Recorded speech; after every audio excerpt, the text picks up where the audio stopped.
22 की स्टार्टिंग होती है और एपिसोड 22 की स्टार्टिंग में यहाँ पे जो हमारा यंग होता है ना वो कह रहा होता है पेरिसू तुम्हारे ये गिफ्ट देने के लिए और ये जो अच्छा गिफ्ट है जो तुमने मुझे दिया है इसके लिए तुम्हारा बहुत बहुत शुक्रिया और एक बार मैं रैंक में आ जाऊँ यानी टॉप 10 रैंक के बाद मैं पक्का तुम्हें ढूंढते हुए जरूर वापस आऊंगा। अभी यहाँ पे जरूर है मुझे स्ट्रॉन्गर बनना और साथ ही वो सीरियस हो जाता है और कह रहा होता है मन के अंदर बहुत ही जल्दी यहाँ पे आउटर डिसाइपल कंपटीशन शुरू होने वाला है और मुझे उस आउटर डिसाइपल एग्जामिनेशन में ज्यादा आगे तक बढ़ना ही होगा। बाद यहाँ पे कुछ टाइम बाद यानी आउटर डिसाइपल एग्जामिनेशन देने के बाद ही यहाँ पे जो है ना मेरी ल्यू किंग यू के साथ फाइट होने वाली है और वो फाइट टू डेथ होगी। हम दोनों में से कोई एक मारा जाएगा। इस वजह से मेरे पास रोमांस करने के लिए ज्यादा टाइम नहीं, मुझे जल्दी से जल्दी आगे बढ़ना पड़ेगा। जो प्रेशर है ना वही सबसे ज्यादा बड़ी मोटिवेशन है और मुझे यहाँ पे अपने प्रेशर को इंक्रीज करना पड़ेगा और साथ ही यहाँ पे अपनी मोटिवेशन को बढ़ाना पड़ेगा। यहाँ पे जितना जल्दी हो सके उतना ज्यादा इस हेल के ऊपर से जाते हुए यहाँ पे प्रैक्टिस करनी पड़ेगी। प्रैक्टिस ऐसी करो बिल्कुल हेल के बराबर, जैसे आप बिल्कुल हेल के अंदर हो ना वैसी बिल्कुल बहुत ज्यादा powerful life and death situation वाली प्रैक्टिस कर। उसके बाद यहाँ पे स्काई पीक स्काई हॉल दिखाया जाता है। ये स्काई हॉल जो होता है ना यहाँ पे हमारी जो फेरिसू आती है रिपोर्ट देने के लिए अपने फादर को यानी अंकल को, सॉरी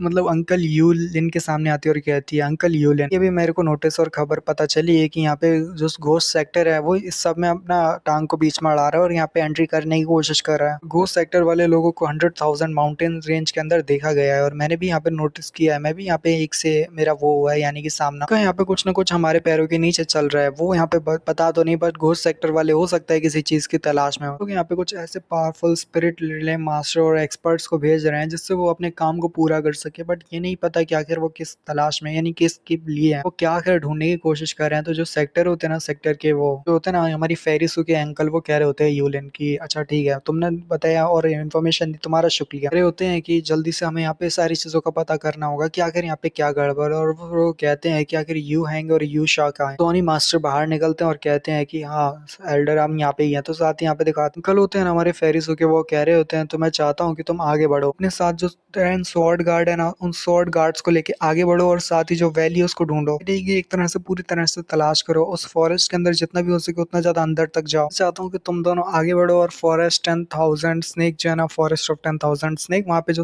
ब्रोकन सोल एविस है वहाँ पे जाने के बाद देखो कि अगर कोई जिंदा बचा है तो अगर वहाँ पे कोई भी अगर एक्सपर्ट तुम्हें मिले या स्पिरिट एक्सपर्ट तो उसे जान से मार देना और वहाँ पे कोई भी बचना नहीं चाहिए। जिस भी तलाश में है एक मत सुनना और डायरेक्ट उनका खात्मा कर देना और उन सभी को मार देना जो भी तुम्हें एक्सपिरिट एक्सपर्ट मिले। तो यहाँ पे हमारा यंग कह रहा होता है अपनी कल्टीवेशन को और ज्यादा इंक्रीज करते और अपनी पावर को भी बढ़ाते हुए यहाँ पे जो होता है ना कहानी सुनाने वाला एक्चुअली में कह रहा होता है कि सिर्फ यहाँ पे 2 घंटे बचे हुए हैं आउटर डिसाइपल एग्जामिनेशन को शुरू होने के लिए और आउटर डिसाइपल एग्जामिनेशन बहुत ही जल्द शुरू होगा। कह रहा होता है फाइनली वो दिन आ गया यानी आउटर डिसाइपल का एग्जामिनेशन दिन। वो दिन क्योंकि आ चुका है तो अब मुझे आगे बढ़ गया अपना एक आउटर डिसाइपल की पोजीशन को पूरी तरह से सेट कर लेना चाहिए। कि हमारा जो पेट होता है ना सबल वो भी यहाँ पे स्क्वीक कर रहा होता है। जो होता है ना बड़ी तेजी के साथ आगे बढ़ जाता है और कहता है आउटर डिसाइपल एग्जामिनेशन में आ रहा हूँ। इसके साथ ही दिखाते हैं वो जंप लगा के आगे बढ़ जाता है। वहीं दूसरी तरफ दिखाते हैं कि यहाँ पे जो एग्जामिनेशन एरिया होता है जहाँ पे ये बड़ा आउटर डिसाइपल एग्जामिनेशन होने वाला है उस एरिया के आसपास बहुत ज्यादा भीड़ जमा होती है। जबकि एक बंदा कह रहा होता है कि जरा देखो तो जो पावरफुल एल्डर है ना वो बहुत जल्दी यहाँ पे पहुंच गए, देखो जरा वो कैसे उड़ते हुए आ रहे हैं। तो साथ ही एल्डर जो होते हैं ना अपनी पावर्स के साथ उड़ते हुए आते हैं क्योंकि जो पावरफुल एल्डर्स और बहुत सारे पावरफुल लोग हैं वो आसानी के साथ उड़ सकते हैं। उड़ना तो नॉर्मल सी बात है इनके लिए। वो उड़ते हुए ना वहाँ नीचे की तरफ आते हैं तो सभी लोग यही बात कह रहे होते हैं कि एल्डर कितना ज्यादा कूल और पावरफुल है, जरा देखो वो उड़ते हुए आसमान से आ रहे हैं। उसमें भी इतना पावरफुल हो जाऊं कि एक दिन मैं भी आप आसमान में उड़ पाऊं। तो साथ ही यहाँ पे जो 1000 एल्डर्स कहते हैं 1000 एल्डर बोलते हैं कि जो हर साल है वो दूसरे साल से बहुत ज्यादा बुरा होता है। बहुत सारे कमी बच्चे होते हैं जो कि यहाँ पे एक तो आउटर डिसेबल बन पाते हैं और उनमें से भी बहुत ज्यादा कुछ ही होते हैं। तो साथ ही यहाँ पे दूसरे एल्डर कहते हैं कि यहाँ पे जो दूसरा सेक्टर है ना उसमें करीबन 100,000 लोग होते हैं, ये 100,000 पीपल होते हैं जो कि यहाँ पे पार्टिसिपेट करते हैं एक्सटर्नल एग्जामिनेशन में। दूसरे वाले एक और एल्डर कह रहे होते हैं कि हाँ ये बात तो मानने वाली है कि यहाँ पे बहुत सारे कमी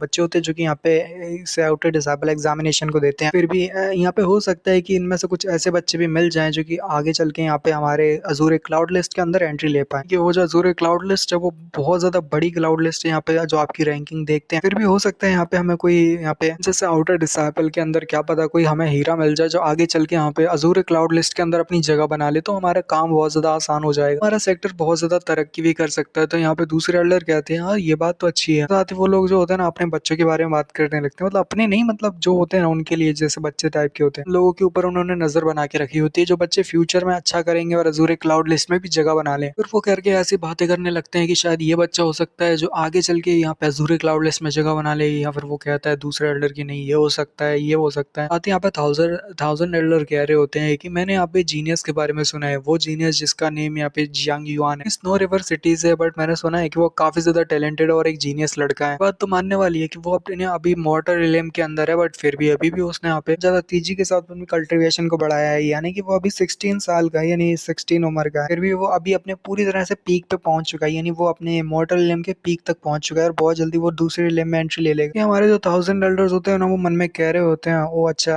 वाकई में वो अगर ग्रेटेस्ट टैलेंट होगा तो अब वाकई में उसको टैलेंट देखना है, क्या वो टैलेंटेड यांगी के बराबर होगा। यानी जैसे यांगी की गोल्डन एनर्जी है, यांगी कितनी ज्यादा तेजी के साथ आगे और इंक्रीज हो रहा है, क्या वो लड़का भी वैसा ही है, क्या वो भी उसकी तरह एक पावरफुल मॉन्स्टर है। मैंने इस टैलेंट ये इस एग्जामिनेशन में यांगी से बहुत ज्यादा एक्सपेक्ट किया है। मुझे लगता है कि वाकई में यांगी इस बार कुछ बड़ा कवर करके दिखाएगा। साथ ही यहाँ पे वो कहते हैं कि चलो लाओ फेंग, चलो तुम आगे बढ़ो और जल्दी से जो कंपटीशन है ना उसको होस्ट करो और जल्दी से इसकी शुरुआत करो। अब फर्स्ट लेवल को स्टार्ट करते हो। यहाँ पे लाओ फेंग भी कहते हैं चल ठीक है एल्डर। तो साथ ही यहाँ पे वो बहुत ज्यादा तेजी के साथ आसमान में उड़ने लगते हैं। बच्चों से कहते हैं कि यहाँ पे तुम अपने बकवास बंद करो, अब हम बहुत जल्दी इस कंपटीशन को शुरू करने वाले हैं। फर्स्ट लेवल कुछ ऐसा होने वाला है कि मैं तुम्हारी जो रिले में ना उसकी फाउंडेशन को टेस्ट करूंगा। फर्स्ट लेवल हो सकता है कि कुछ बच्चों के लिए बहुत ही ज्यादा मुश्किल हो, फिर भी मैं चाहूंगा कि सभी लोग इस टेस्ट को देने के लिए अपनी जान लगा दो और सभी लोग जो है ना वो इस टेस्ट को पक्का दो, चेक करने के लिए कि अगर तुम्हारे सामने कोई किंग रैंक का बंदा आता है कि तुम यहाँ पे उसके प्रेशर को झेल भी पाते हो कि नहीं। तो इस वजह से मैं यहाँ पे किंग रैंक के प्रेशर को रिलीज करूंगा, देखूंगा कि क्या तुम यहाँ पे किंग रैंक के प्रेशर को विथस्टैंड कर पाते हो, यानी उसे झेल पाते हो। तो फिर तुम्हारे लिए बेहतर रहेगा और तुम यहाँ पे पहले लेवल को अचीव कर लोगे, पहले लेवल को तुम पास कर लोगे। तुम्हारा नेक्स्ट लेवल होगा ना फिर वो इसके बाद शुरू होगा जब तुम किंग रैंक के प्रेशर को झेल लोगे। जो लोग यहाँ पे किंग रैंक के प्रेशर को नहीं झेल पाता और यहाँ पे पूरी तरह से नॉकआउट हो जाता है या बेहोश हो जाता है, तो उसके बाद यहाँ पे उसे हार मान के जाना पड़ेगा। यहाँ पे डिसाइपल बात ही करना शुरू कर देते हैं और कहते हैं क्या मैं अपने पैंट में सुसु कर दूंगा यहाँ पे अगर मेरे सामने किंग रैंक के प्रेशर रिलेम का कोई बंदा आता है और जब वो अपने प्रेशर को रिलीज करता है तो सभी बंदे बहुत ज्यादा घबराए हुए होते हैं और ये बात कर रहे होते हैं कि किंग लेवल का प्रेशर ये तो बहुत ज्यादा हो जाएगा। यहाँ पे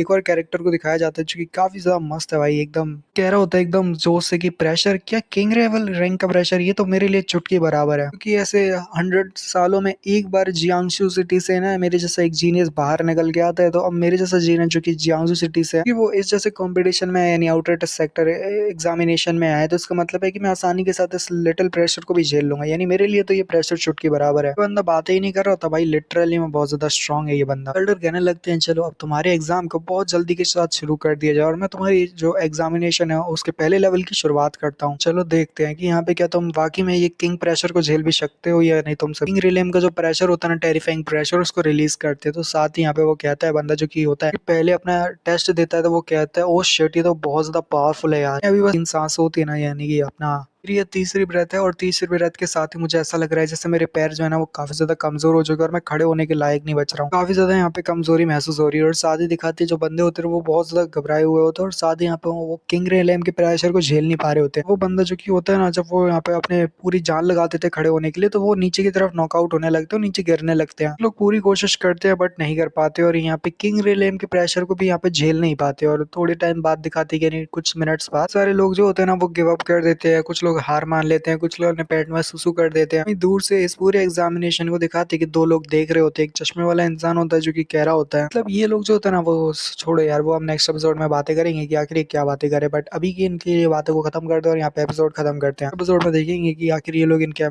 कंपटीशन को ही क्यों देख रहे हैं। तो इस साथ ही यहाँ पे एपिसोड खत्म करते हैं, नेक्स्ट एपिसोड में जानिए तो मिलते हैं, बाय।